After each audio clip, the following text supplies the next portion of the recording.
సందర్భంగా కామన్ని అంటే రాష్ట్ర ప్రయోజనాలు కానీ అందరికీ ఇవ్వాల్సిన మెసేజ్ మిస్ కాకూడదు. ఆ విషయం మీరు అందరూ గుర్తుపెట్టుకోవాలి. రైతాంగం కానీ ఎక్కడికి పోయినా కూడా అదేమా నేను చూస్తానయా, నేను అన్ని చూస్తా. రే వినయ్యా, నువ్వు వినాలా? నువ్వు కాదు, అందరూ రాష్ట్రం అంతా ఇబ్బంది పడ్డారు. వినయ్యా, పోయినప్పుడు మీరు ఇస్తున్నారు, ఇచ్చినప్పుడు ఆ కాగితాలన్నీ తీసుకొని నేను కూడా చేస్తున్నా. రెవెన్యూ పైన నేను ఎక్కువ శ్రద్ధ పెట్టాలి. రికార్డ్స్ తారుమారు చేసి వెళ్ళిపోయాడు. రికార్డ్స్ తారుమారు చేసిన తర్వాత ఇమ్మీడియట్గా నిన్ను చూడంగానే మార్చేశానంటే అది ఇంకొక అనర్థానికి దారితీస్తుంది. దాన్ని వెరిఫై చేయాలి, వన్స్ ఫర్ ఆల్ సెటిల్ చేయాలి. ఒకరోజు ఆలస్యమైనా దాన్ని పక్కగా చేస్తున్నాం. నేను ఎక్కువ సమయం పెట్టేది ఈరోజు రాష్ట్రంలో మీరు చూసుకుంటే జగన్మోహన్ రెడ్డి తయారు చేసిపోయినటువంటి ల్యాండ్ గోల్మాలకే ఎక్కువ టైం ఖర్చు పెట్టే పరిస్థితి వస్తూ ఉంది. మొత్తం అస్తవ్యస్తం చేశాడు. ఇష్టం లేకపోతే 22A కింద పెట్టాడు. 22A అనగానే అది గవర్నమెంట్ ల్యాండ్ అయిపోయింది. మీ తాత ముత్తాతల దగ్గర నుంచి నీ ఆధీనంలో ఉండే భూమి దుర్మార్గులు 22A కింద పెట్టి గవర్నమెంట్ భూమి అంటే ఇంకా దానికి అడ్డం లేకుండా పోయింది. ఇంకా కొన్ని చేశారు, మామూలుగా చేయలేదు.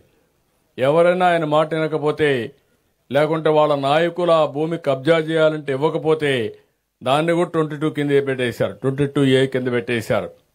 నాకు వచ్చే పిటిషన్లో 100% 22A కింద ఉండే భూములే వస్తున్నాయి, సొంత భూములు. మీరు గుర్తుపెట్టుకోవాలి.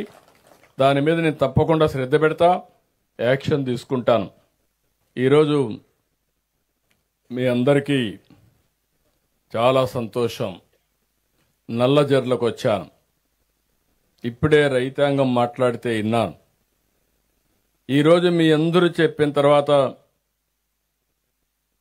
నేను వచ్చిన ముఖ్యమైన పని మీరు చూస్తే 18 నెలలుగా ఈ ప్రభుత్వం ఉంది.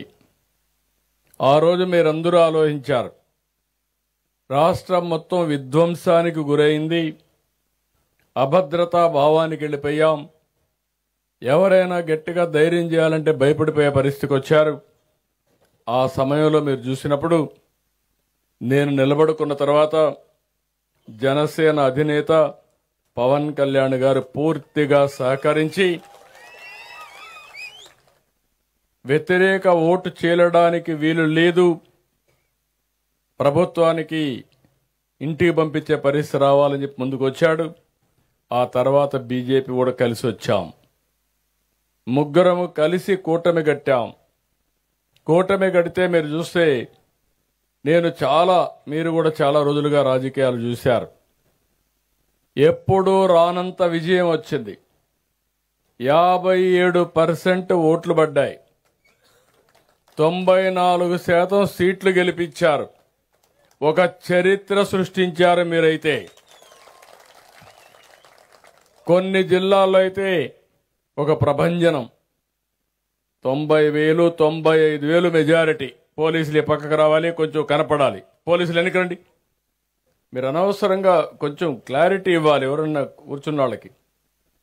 అవన్నీ కూడా చేసే పరిస్థితికి వచ్చింది.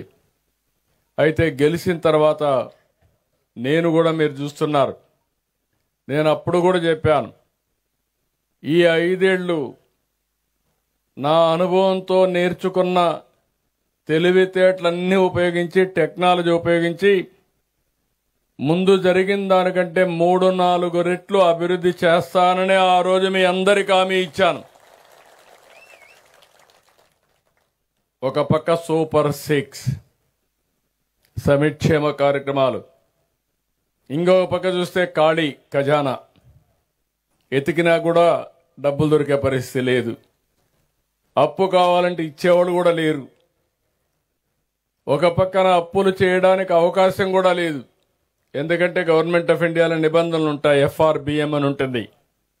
ఇంత ఆదాయం ఇంత అప్పు చేయొచ్చు, దానికంటే ఎక్కువ చేయడానికి వీలు లేదు. అయితే ఈరోజు నేను చెప్పిన మాట ఆ రోజు ఈరోజు నిలబెట్టుకున్నాం. సంక్షేమ కార్యక్రమాలన్నీ కూడా ఈరోజు మీలో ఇంత సాటిస్ఫాక్షన్ ఉందంటే, మీరు ఇంత ఆనందంగా ఉన్నారంటే మొన్న అన్నదాత సుఖీభవ మీ అకౌంట్లో పడింది కాబట్టి ఈరోజు మీలో హుషారు పెరిగింది. లేకపోతే నీరసంగా ఉండేవాళ్ళు. అదే మాదిరిగా ఈరోజు మీరు చూస్తే తల్లికి వందనం 10,000 రూపాయలు చొప్పున ఎంతమంది పిల్లలుంటే అంతమందికి ఇస్తున్నాం. ఇంకొక పక్క నిన్ననే పేదల సేవ. పేదల సేవలో మీరు చూస్తే 4,000, 6,000, 10,000, 15,000. ఇప్పుడే ఒక పిల్లవాడిని 6,000 రూపాయలు ఇస్తామంటే, కాదు ఈ అబ్బాయి పూర్తిగా సిక్ అయిపోయాడు, నడవలేడు, బెడ్కే పరిమితం అయ్యాడంటే అలాంటి పిల్లల కోసం 15,000 రూపాయలు మానవతా దృక్పథంతో ఇస్తున్నా. అక్కడ చూపించారు, అదే కలెక్టర్ చెప్పాను, ఇస్తాం.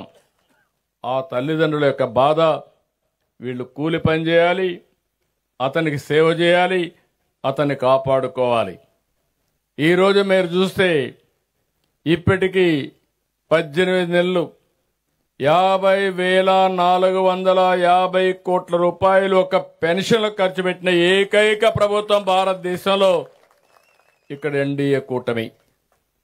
మా ఆడబిడ్డలకు ఉచిత బస్సు, ఎక్కడికైనా వెళ్ళొచ్చు జల్సాగా. ఈరోజు మీటింగ్లు మాత్రం రాలా మా మహిళా రైతులు. ఇప్పుడే వచ్చారు, అక్కడ చూపిస్తున్నారు, మేము ఉన్నామని చెప్పి చూపిస్తున్నారు. కాబట్టి ఇవన్నీ కూడా. ఇంకో పక్క వంట చేసుకోవాలంటే ఇబ్బంది లేకుండా ఎక్కడికక్కడ 3 సిలిండర్లు ఉచితంగా ఇవ్వడం. ఇలాంటి 1-2 కాదు, అన్ని కార్యక్రమాలు చెప్పినట్టు అన్ని ఇస్తున్నాం. వీలైనంత వరకు అన్ని వర్గాల్ని నేను ఏదైతే హామీ ఇచ్చానో ఇబ్బంది లేకుండా చేయడం కోసం ముందుకు పోతున్నాం. ఇంకో పక్కన గోతులు పడ్డ రోడ్లన్నీ పూడ్చే పనిలో కూడా ఉన్నాం. ఒకప్పుడు మీరు చూశారు రోడ్లు ఎంత అధ్వానంగా ఉన్నాయో. మొన్నే చేశాం, మళ్ళీ ప్రాబ్లమ్స్ వచ్చాయి, వర్షాలు వచ్చాయి, మళ్ళీ ఆదేశాలు ఇచ్చాం. జనవరి పండగ కంటే ముందు ఎక్కడ కూడా ఏ రోడ్లో కూడా పార్ట్ హోల్ ఉండడానికి వీలు లేదు. అది స్పష్టమైన ఆదేశాలు ఇచ్చి అడ్మినిస్ట్రేషన్ పరిగెత్తిస్తున్నాం. ఈ రెండు చేసి ఈరోజు నేను అతి ముఖ్యమైన కార్యక్రమం, జటిలమైన సమస్య, రైతుల సమస్య. ఈరోజు మనం అందరం గుర్తుపెట్టుకోవాల్సింది, రైతుల సమస్య పరిష్కారం చేయగలిగితే మిగిలిన సమస్యల పరిష్కారం చేయడం పెద్ద కష్టం కూడా కాదు. అందుకే రైతన్న మీకోసమని 6 రోజులు మీ ఇంటింటికి పంపించాం.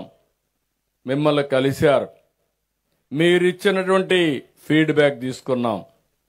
ఈరోజు మనం ఒకటి గుర్తుపెట్టుకోవాలి, చరిత్రను గుర్తుపెట్టుకోవాలి, భవిష్యత్తుకు ప్రణాళిక రూపకల్పన చేసుకోవాలి. చరిత్రలో మీరు చూస్తే ఈ రాష్ట్రం వ్యవసాయ ఆధారిత రాష్ట్రం. వ్యవసాయం మనకు ప్రధానం.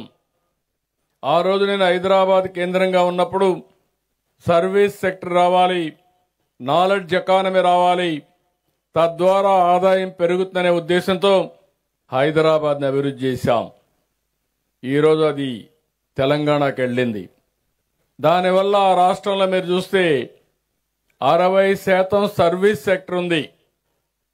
వ్యవసాయంలో వచ్చే ఆదాయం 14%. రాష్ట్రం విడిపోయినప్పుడు 2 రాష్ట్రాలు కలిపి 24-25% జిఎస్డిపి కాంట్రిబ్యూషన్ ఉంటే మన రాష్ట్రం 34%కి వెళ్ళింది.